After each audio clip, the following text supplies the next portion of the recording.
3 बहुओं का एक पति। या baby let's dance. Yo. Ranjeet baby, ये शर्ट आपके लिए। Thank you Reena darling. You माँ। रंजीत बेबी, मेरे साथ डांस करो ना। Yes darling, I am coming.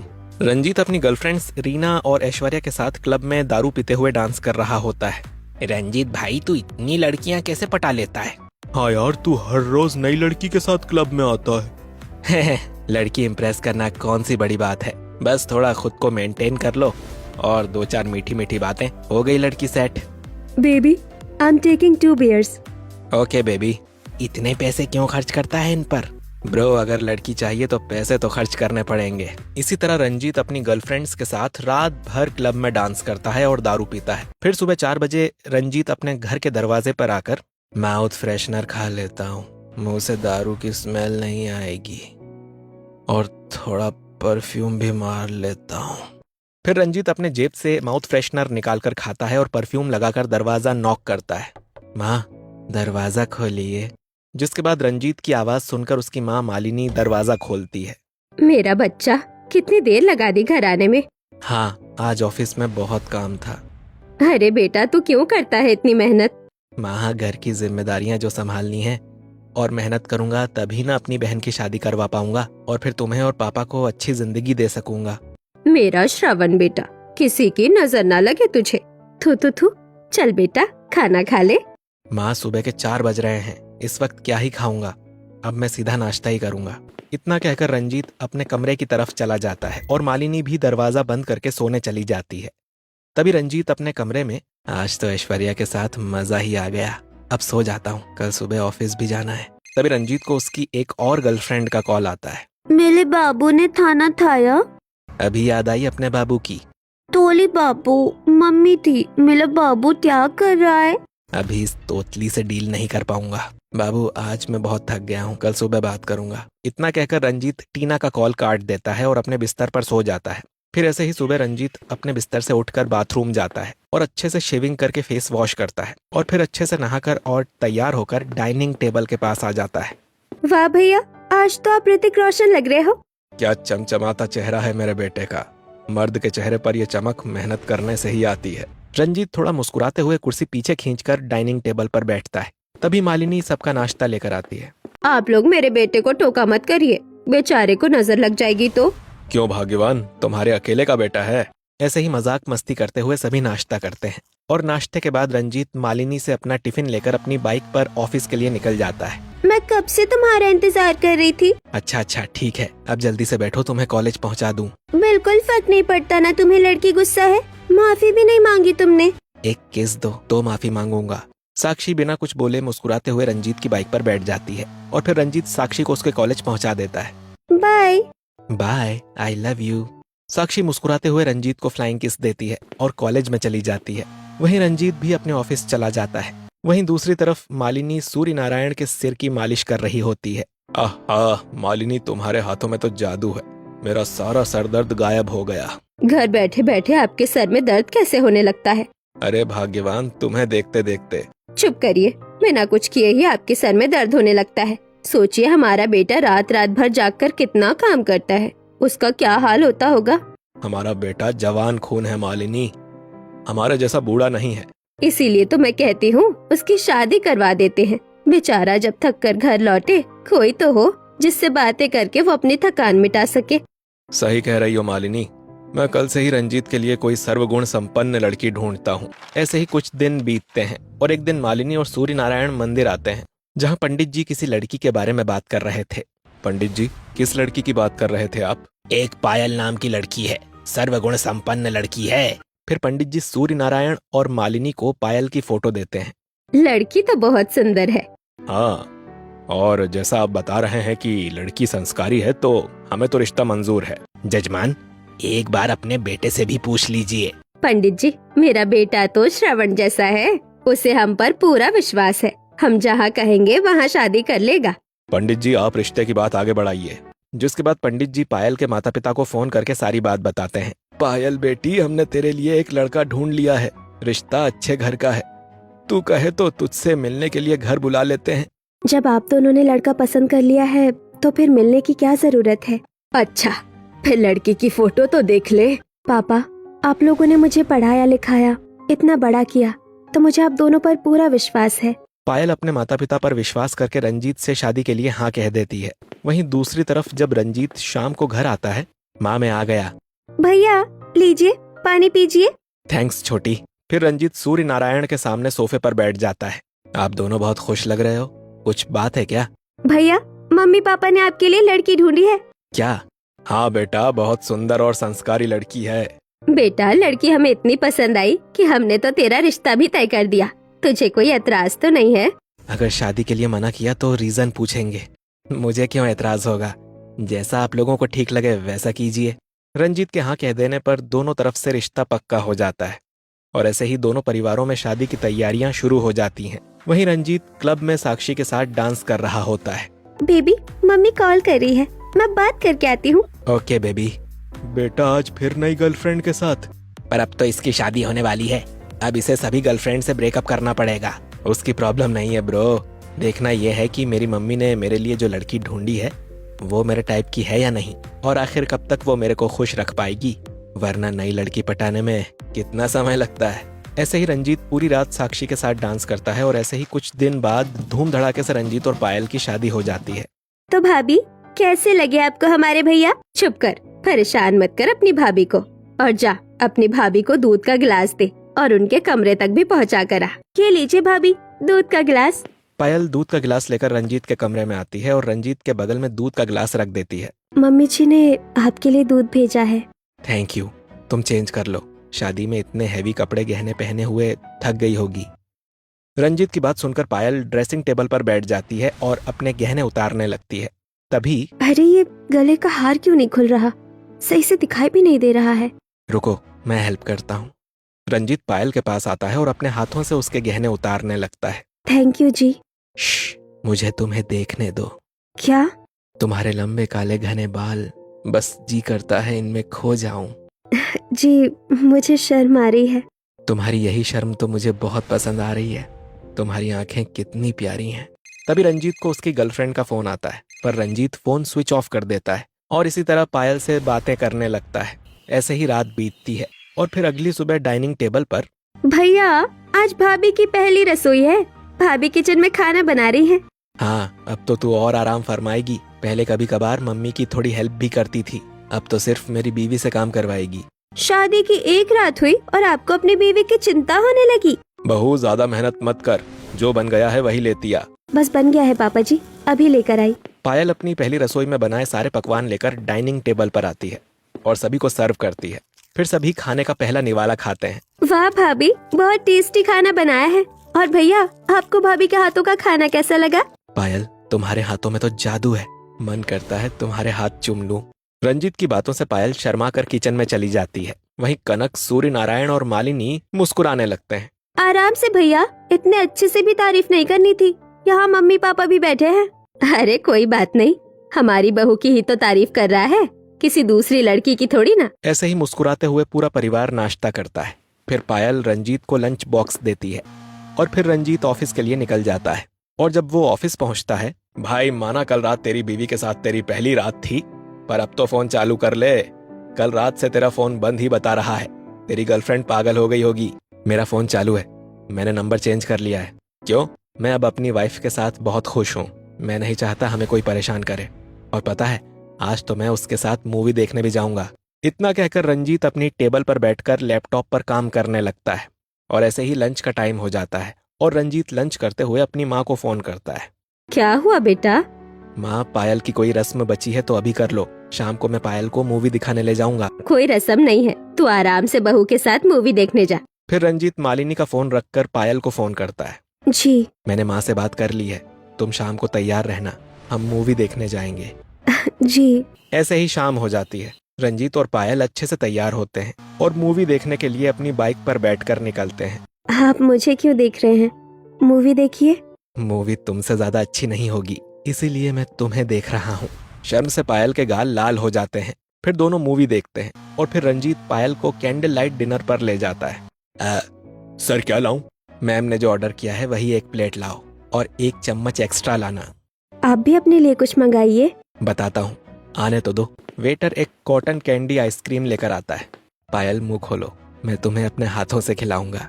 Ranjit अपने हाथों से पायल को आइसक्रीम खिलाता है। फिर पायल भी अपने हाथों से रंजीत को आइसक्रीम खिलाती है। ऐसे ही उनकी शादीशुदा जिंदगी बहुत अच्छे से चल रही होती है। तभी एक रविवार। माँ, आज रविवार है, घर के सारे गंदे कपड़े और ठंड के कपड़े सब धो देती हूँ। ठीक है बहू। पायल ढेर सारे कपड़े लेकर धोने बैठ जाती है। ये ठंड के कपड़े धोने पर कितने भारी हो जाते हैं, और ऊपर से ये रजाई कंबल, अरे बाप रे, इनका तो पानी निचोड़ना ही पहाड़ है। पायल मोटी रजाई निचोड़ रही होती है। तभी पीछे से रंजीत उसके हाथों में हाथ डालकर रजाई निचोड़ने लगता है। ये क्या कर रहे हैं आप? हटिए, मम्मी जी आ जाएंगी। आती है तो आने दो, मैं तो अपनी बीवी की मदद कर रहा हूँ। तुम्हारे इतने कोमल मुलायम हाथों से ये रजाई कैसे निचोड़ेगी? रंजीत पायल के हाथों में हाथ डालकर रजाई निचोड़ रहा होता है। तभी मालिनी वहां आ जाती है। अरे मैं हमेशा गलत समय पर ही क्यों आ जाती हूँ? मालिनी तुरंत वहां से चली जाती है और रंजीत कपड़ों की बाल्टी लेकर पायल के साथ छत पर आ जाता है और उसके साथ मिलकर कपड़े फैलाने लगता है। तभी बाहर कुछ पड़ोसन मालिनी से, अरे मालिनी बहन, तुम्हारा लड़का तो पूरा श्रवण था, पर जब से तुमने इसकी शादी करवाई है, ये तो तुम्हारी बहू के पीछे लट्टू हो गया है। हाँ, मेरा बेटा मेरी बहू से बहुत प्यार करता है। दोनों की हंस और सारस जैसी जोड़ी है, ये जोड़ी ऐसी ही बनी रहे। ऐसे ही कुछ दिन बीतते हैं और फिर पायल प्रेग्नेंट हो जाती है। बहू, अब तेरे पेट में इस खानदान का वारिस पल रहा है, अब से संभाल कर रहना। माँ जी, आप घबराइए नहीं, मैं ध्यान रखूंगी। जिसके बाद पायल चाय बनाती है और रंजीत को चाय देने आती है। ए जी, उठिए, चाय ले लीजिए। ए जी। अरे जाओ यहाँ से, रोज सुबह सुबह परेशान करने आ जाती हो। नहीं पीनी मुझे चाय। पर आपको तो सुबह सुबह मेरे हाथों की चाय पसंद है। नहीं है अब पसंद, बोर हो गया हूँ मैं तुम्हारी चाय से और तुमसे। जाओ यहाँ से। पायल रंजीत की बातों से डरकर कमरे से निकल जाती है और रंजीत नहाने चला आता है और फिर नहाकर बाहर आता है। मेरी शर्ट कहाँ है? अरे मैं तो इनकी शर्ट प्रेस करना ही भूल गई। मेरी शर्ट कहाँ है? वो मैं आपकी शर्ट निकालना भूल गई, मैं अभी आपकी शर्ट प्रेस करके देती हूँ। नाक में दम कर दिया है तुमने मेरे। फिर पायल अपना पेट संभालते हुए रंजीत की शर्ट प्रेस करती है और रंजीत की शर्ट देकर किचन में चली आती है। मेरा लंच बॉक्स कहाँ है? आप कहे तो दोपहर में मैं गर्मा गर्म खाना बनाकर लेते आऊंगी। कोई जरूरत नहीं है, मैं लेट हो रहा हूँ, मेरी मीटिंग है। मेरा लंच बॉक्स दो। रंजीत के रूखे व्यवहार से पायल उदास हो जाती है। फिर रंजीत लंच बॉक्स लेकर ऑफिस चला जाता है। ऐसे ही रात में, बहू, इस हालत में भूखी मत रह, खाना खा ले। ये आते ही होंगे, इन्हीं के साथ खाना खा लूंगी। रंजीत का इंतजार करते करते रात के 11:30 बज जाते हैं। बेचारे आज भी ओवर टाइम कर रहे हैं। इसी तरह इंतजार करते हुए रात के 2 बजे रंजीत घर आता है। आ गए आप? मैं कब से आपका इंतजार कर रही थी। तुम्हारी यही गवार हरकतें मुझे पसंद नहीं है। मैंने कहा था इंतजार करने को, खाना खाकर सो जाती। आपको मेरी कितनी फिक्र है, मैं आपका खाना निकालती हूँ। मुझे नहीं खाना, मैं जा रहा हूँ मेरे कमरे में सोने। अगर समय से आओगी तो ठीक है, वरना दरवाजा बंद कर दूंगा। इतना कहकर रंजीत अपने कमरे में चला जाता है। पहले जब ये लेट आते थे, आज आप लेट कैसे हो गए? I am sorry. ये देखो, मैं तुम्हारे लिए गजरा लेकर आया हूँ। फिर रंजीत अपने हाथों से पायल के बालों में गजरा लगाता है। एक वो दिन था और एक आज का दिन है। पायल बिना कुछ खाए रंजीत के पास जाकर सो जाती है।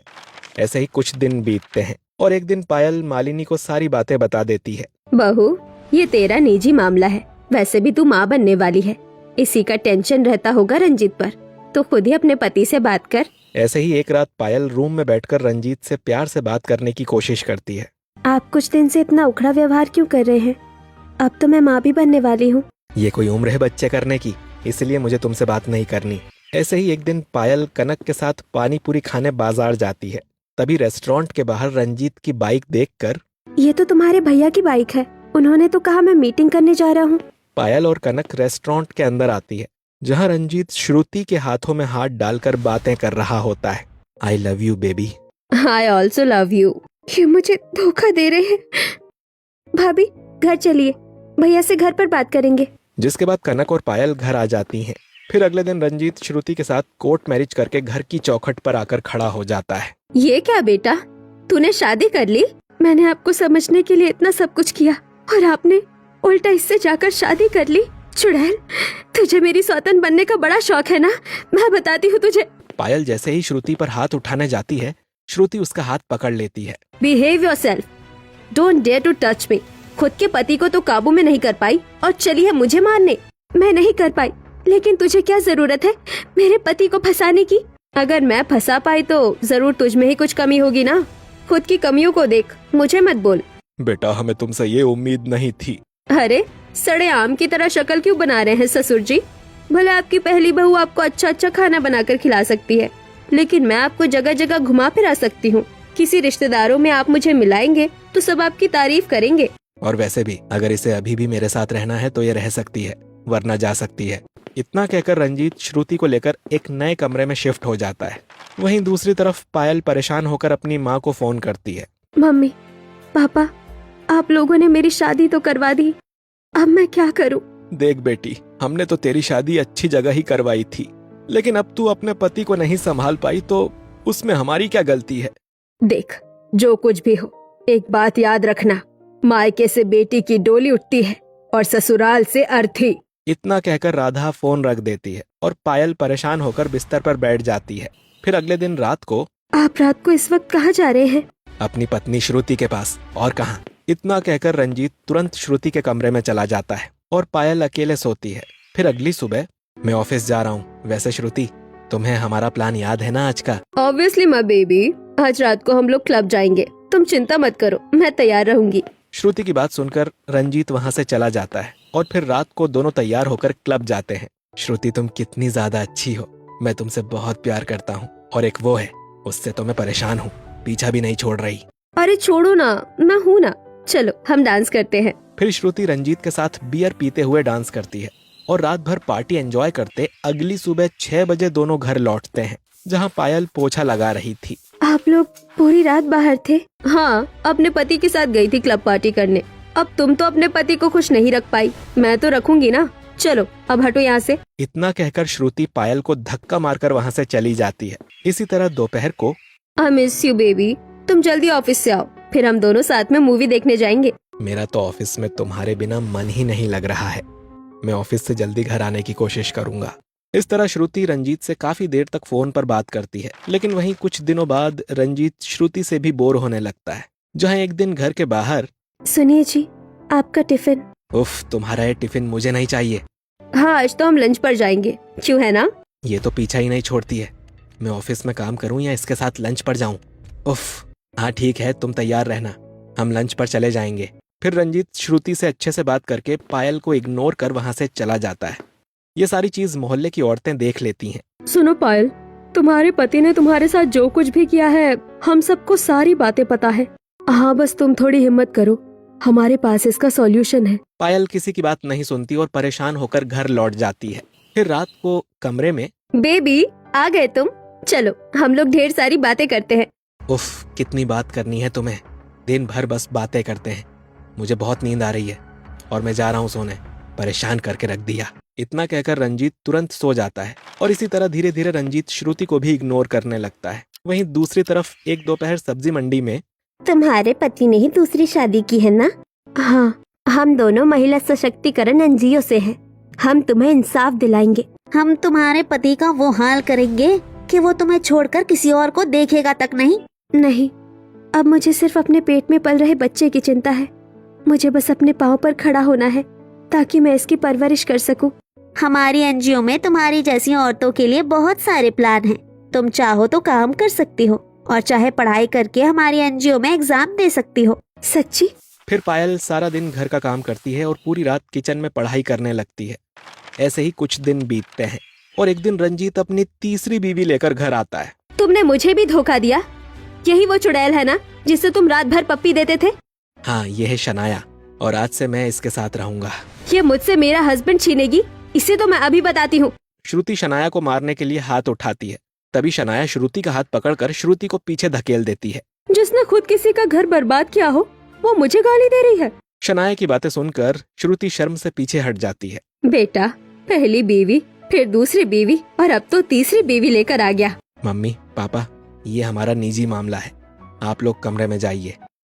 सूर्य नारायण, मालिनी और कनक अपने कमरे में चले जाते हैं और दूसरा कोई चारा न होने की वजह से मजबूरन पायल और श्रुति को रंजीत की तीसरी बीवी शनाया के साथ रहना पड़ता है। ऐसे ही एक रात, शनाया, हम दोनों पार्टी करने चलते हैं, चलो। मेरा मूड नहीं है, मुझे किसी से बात नहीं करनी। शनाया, थोड़ा तो मुझे अटेंशन दो। मेरे अटेंशन के लिए एक डायमंड की ब्रेसलेट लगेगी। तुम्हारे लिए तो मैं कुछ भी कर सकता हूँ। फिर अगले दिन रंजीत अपने क्रेडिट कार्ड से महंगा डायमंड ब्रेसलेट शनाया को गिफ्ट करता है। ओके फाइन, अब जाओ यहाँ से। क्यों? मैं तुम्हें क्यों बताऊं? इतना कहकर शनाया रंजीत को कमरे से बाहर धकेल देती है और अंदर अपने बॉयफ्रेंड कार्तिक से फोन पर बातें करने लगती है। ऐसे ही एक दिन रास्ते में रंजीत के बाइक का पेट्रोल खत्म हो जाता है। ओफो, ये पेट्रोल को भी अभी खत्म होना था क्या? रंजीत अपनी बाइक को धकेल कर पेट्रोल पंप तक लाता है और पैसे निकालने के लिए जेब में हाथ डालता है। मेरे पैसे कहाँ गए? चलो ऑनलाइन पेमेंट कर देता हूँ। रंजीत ऑनलाइन पेमेंट करने का सोचता है, पर रंजीत के बैंक अकाउंट में 1 रुपया भी नहीं होता।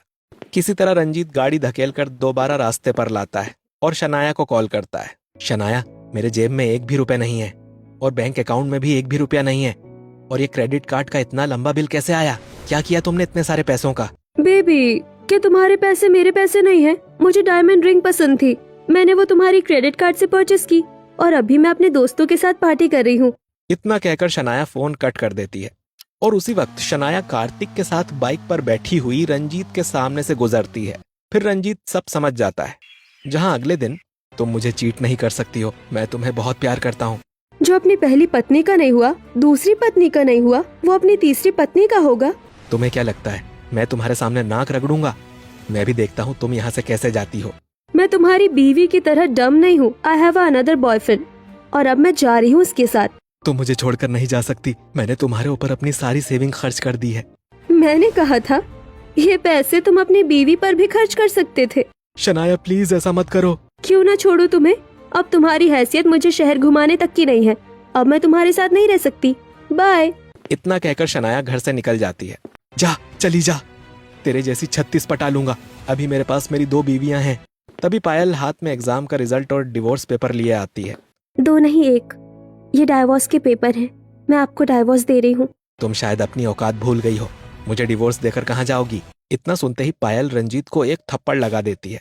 ये थप्पड़ आपको मेरी औकात बताने के लिए? अब मैं एक सरकारी मुलाजिम हूँ, खुद कमाकर अपने बच्चे का ध्यान खुद रख लूंगी। ये सब तुमने कब किया? और तुम बिन मेरी मर्जी के मुझे डिवोर्स नहीं दे सकती। अगर आपने डाइवोर्स पेपर साइन नहीं किया तो मेरे साथ महिला सशक्तिकरण भी है, वो आपसे पेपर साइन करवा लेंगे। रंजीत को मजबूरन डिवोर्स पेपर साइन करने पड़ते हैं। तुम दोनों मेरी असली बीवी तो हो ही नहीं। मेरी असली बीवी तो श्रुति ही है। मैं श्रुति के साथ रहूंगा और एक बच्चा भी पैदा करूंगा। श्रुति, तुम अभी भी इनके साथ रहना चाहती हो? मेरे पास कोई और ऑप्शन नहीं है। कहाँ जाऊंगी मैं? मैंने जो हरकत तुम्हारे साथ की, उसके बाद तो कोई मुझे देखना भी पसंद नहीं करेगा। श्रुति, अगर तुम्हें तुम्हारी गलती का एहसास हो गया है तो तुम मेरे साथ चल सकती हो। तुम पढ़ी लिखी हो, एनजीओ की औरतों के साथ काम करना। 2 टके की औरत, तू मेरी बीवी को मेरे खिलाफ भड़का रही है। ये सुनते ही श्रुति रंजीत को एक थप्पड़ मारती है। खबरदार, आप किसी औरत के साथ बदतमीजी की तो। श्रुति, तुमने मुझ पर हाथ छोड़ा। हाँ, और अब तुम्हें भी छोड़कर जा रही हूँ। मेरे डाइवोर्स पेपर भी तुम्हें मिल जाएंगे। नहीं श्रुति, अगर तुम भी मुझे छोड़कर चली जाओगी तो मेरा सहारा कौन बनेगा? लड़की पटाना तो तुम्हारे लिए बाएं हाथ का खेल है ना, दूसरी पटा लो। हम दोनों तो जा रहे हैं। बहू, तू हमें भी छोड़कर जाएगी? अपने और अपने बच्चों के आत्मसम्मान के लिए जाना पड़ेगा। माँ जी, आप दोनों हमें आशीर्वाद दीजिए। हमारा आशीर्वाद तुम्हारे साथ है बहुओं। पायल और श्रुति भी रंजीत को छोड़कर चली जाती हैं। माँ पापा, देखा आपने, ये बेवफा कैसे मुझे छोड़कर चली गई। छी, शर्म आ रही है तुझे अपना बेटा कहने में। बेवफा वो नहीं, तू है। दूर हो जा हमारी आंखों के सामने से। आज से हमारा कोई नाता रिश्ता नहीं है, निकल जा यहाँ से। मालिनी और सूर्य नारायण धुतकार कर रंजीत को घर से निकाल देते हैं। न बीवी रही, न फैमिली, मेरे पैसे भी नहीं बचे। तीनों नाव पर सवार मैं तो बीच मझधार में ही डूब गया। रंजीत घुटनों के बल गिरकर रोने लगता है। तभी एनजीओ की औरतें उसके चेहरे पर कालिक लगा देती हैं और उसे रोड पर गिराकर खूब मारती हैं।